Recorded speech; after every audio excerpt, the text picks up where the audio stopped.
Oh, you didn't fall for the trap like I did. People are so clever. Like, that's so really witty. clever. Yeah.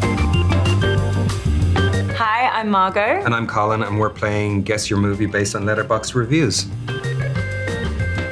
Mariana writes, 4.5 stars. Excess and chaos for the ones who dream. Hell yes. Babylon.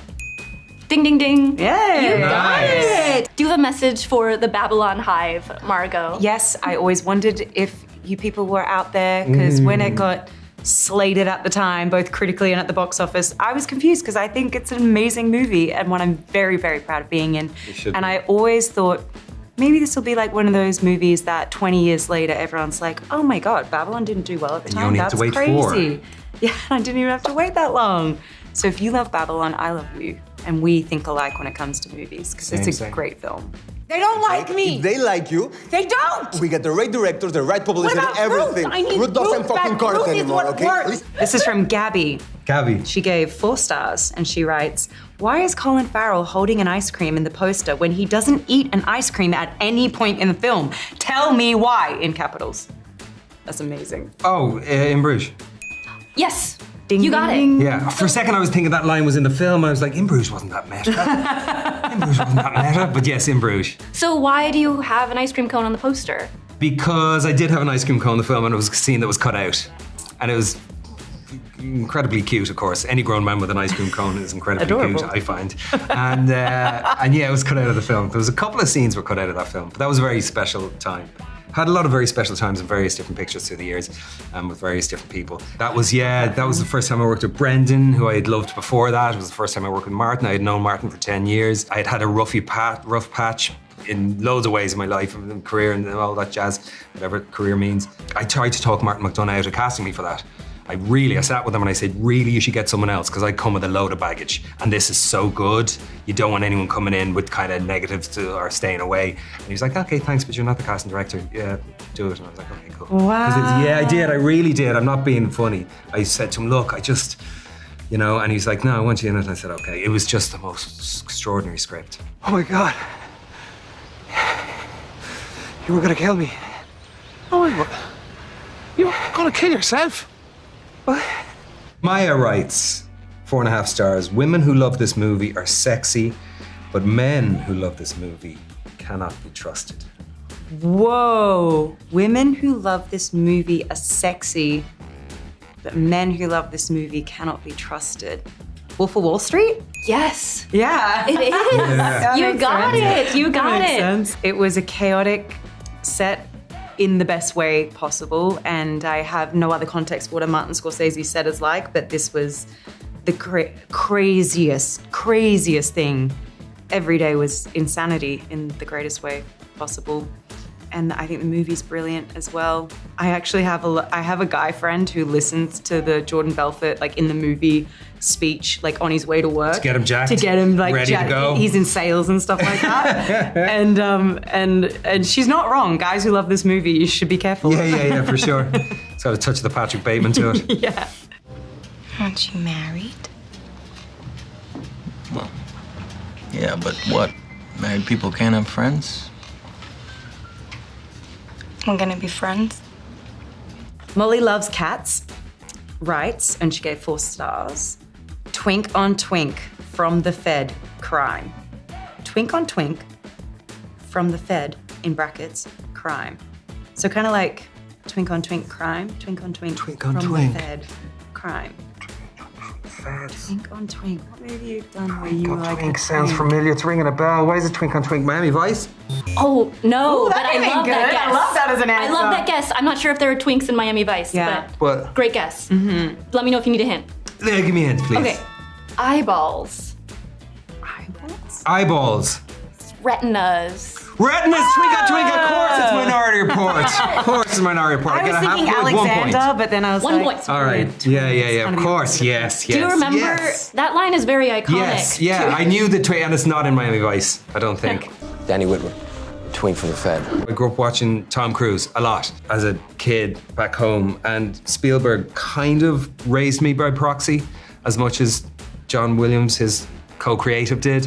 When I saw the John Williams documentary recently, I realized, as many people do, how much he really was the anthem for so many years and so many feelings and thoughts and experiences of connection in my early life. So to to arrive and be on a set with Tom Cruise and Steven Spielberg, and then by that point I knew who Max von Sydow was and the great Max. It was amazing and it was terrifying. I was 23 and 24 and I think I carried myself in a way that I didn't care and I was all terrified.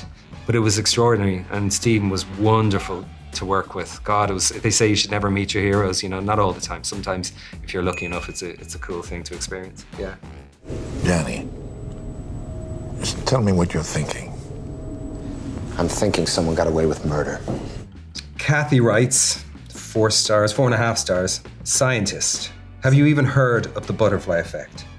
Director, with tears in his eyes.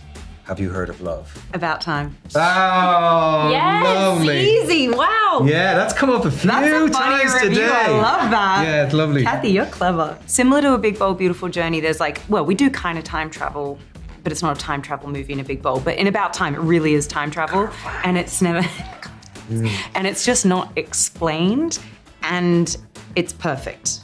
You don't want to delve into the explanation of why in A Big Bold Beautiful Journey, when they walk through a door, then they're 14, but everyone else thinks they're, all that kind of stuff. You just want to go with it. You just want to be in the story because you're not there to understand time travel. You're there to understand what they did when they were 14 that affected who they are in their later life. It's tricky to pull it off sometimes. I think sometimes if you start unraveling, you're stuck. So either you have to fully explain something like that, or you have to just not at all and let the movie be better than the device. Suspend that disbelief, goddammit. Yeah. And I think About Time does that beautiful. Oh my God. Can't wait to see it. I can't. Can't wait. Can you I'm voice really note me excited. after you see it? Yeah, for sure. Okay, good. And write a review on Letterboxd, I guess. Yes, join us, join us. Oh my God, it's Charlotte. Who? It's my first love. Where? There, under the exit sign. Tamar writes, 5 stars. Woo! Ding, ding, Had to ding. happen someday. The Grand Budapest Hotel for people who listen to Mitski. The Grand Budapest Hotel for people who listen to Mitski. Yeah. What's Mitski? It's An artist I don't know about? After Yang. Ah. That makes sense because there's the Mitski song Oh, I in said After it with Yang. such certainty. I know. Well, this is a little bit of a trick. I'm sorry. I keep tricking you. No, good. Easily fooled. Easily fooled. But you can keep guessing. Yes, Grand give us a Budapest hint. You want the Hotel. hint? Yeah, I just want 1 point from this one. Okay. Nearsighted. Yeah, a killing of a sacred deer. No. No! But you're close. That was even more certainty than the first one. I was but you're on the yeah, right I even track. said yeah before it. Yeah, killing of a sacred deer. I'm close. The Lobster. Yes. Grand Budapest. Oh, yeah. I need to see You're my in a films hotel, more. But it's okay. yes. Yeah. I love that. Of course. Have you thought about what animals you want to be if you don't make it? A lobster. Jamie Loftus writes, 5 stars. She's everything. He's just Jeff. I mean, it has to be I, Tonya, because I don't know if there's a Jeff in another movie. Yeah, it must be I, Tonya. Yes. love You got that. it. Wow. Like a little Barbie nod. Yes. Yeah, exactly. totally. That's funny. Oh, you didn't fall for the trap like I did. People are so clever. Like, Yeah, that's so really witty. clever. Yeah. And with I, Tonya, you worked with Craig Gillespie. Colin, you've also worked Yeah, with Craig. Fright Night. Friday Yeah. night. No one can work as fast as Craig. It's insane. I don't know if he was unbelievably he's fast on quick. Fright Night, but it was insane how quick he is on I, Tonya. Hey, how do I get a fair shot here? Because I'm up at 5 every morning working my ass off. Does someone want to just tell me to my face you're never going to give me the scores I deserve? Okay, 4 stars. Aaron writes, best opening credits of all time, actually. Oh, yeah. After Yang. There we go. That one's after Yang. You're dancing in I was that about to one. Yeah, it was say, fun. is that the dance thing there? He likes a bit of Okay. dance in his I love- films, doesn't he? Does. He loves a little boogie, doesn't Just he? a little boogie. I Does he think dance on his own and not every tell movie- anyone? And he's like, nah, I don't Every dance. movie should have dancing. Yeah, for sure. Every single movie. Ignite. Starting. Reset. Starting. Ignite. Starting. Reset. Isn't that a brilliant segue into talking about Big, Bold, Beautiful Journey? Yes. It is. Look at that. There is some dancing, there is some singing in this film. And I would love for you to tell me about that. Because Colin, you're dancing again. Margot, you get to sing. Tell me about it. You get to sing, you do a little bit, yeah. Let's not talk about that, though. Let's talk about Margot's a much better dancing. singer, I fear, than she likes to acknowledge or will talk about. She said she doesn't sing at all. You do don't. sing. Shut You can hold more than one note. I don't like doing it publicly. Dancing is fun.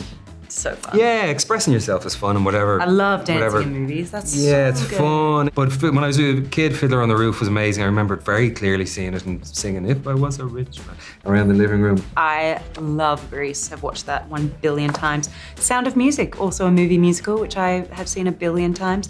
Phantom of the Opera, which I talked to you about weirdly a lot, just 'cause I think you could have played that character. And Amy Rossum is so hot in that movie. It's like, and I love all the songs. Music shall progress. See? Should we do a remake? Our last thing is we just want to announce the winner, even though I think you may know who won. But the final score. We only had 2 more rounds. She would have still won. The final score is 8-6. Margot. Thank you. Perfect score, Margot. Perfect score, Margot. Score. Excellent. Thanks so much. First time. Thanks so much.